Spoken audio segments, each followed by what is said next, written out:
Ayo madugbanami madugbanama shama ya we dom kabung mara kuma jibe mi adatu nyare manam bi datu nya manam datu ya majori mi kan kuma nam ba awo apatole ya no ya ma wenyu kakana afa no to majo kam ya gble akpa anye kpe ba susu nyuade ale ya nwo yi mefia susu nyuade emabo koshira manu soli momna nyafama nyafano kpe devio emba yo masi susu nyuade ya nyatom ga dure ro kinye gbabo susu nyuade ya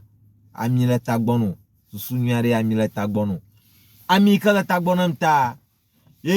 macho nyajira na afano nyafano boyo emia koshira doku ko jamunya ko koshira gbe mo ne ko ka macho you know ma biblia ma ro nwo ga ka o ma kanya tanu jira ka je wa kanya tanu macho gajo gba danadi na ma de gajo gba dia nto mo fo shire ko to kwama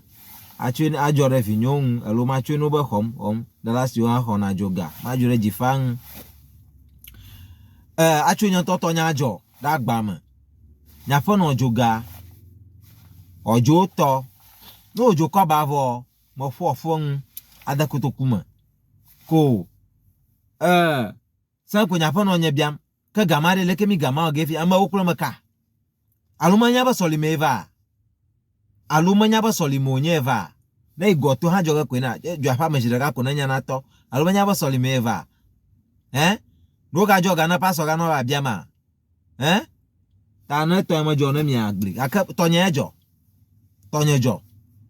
ta lo ima akpa ama na nyu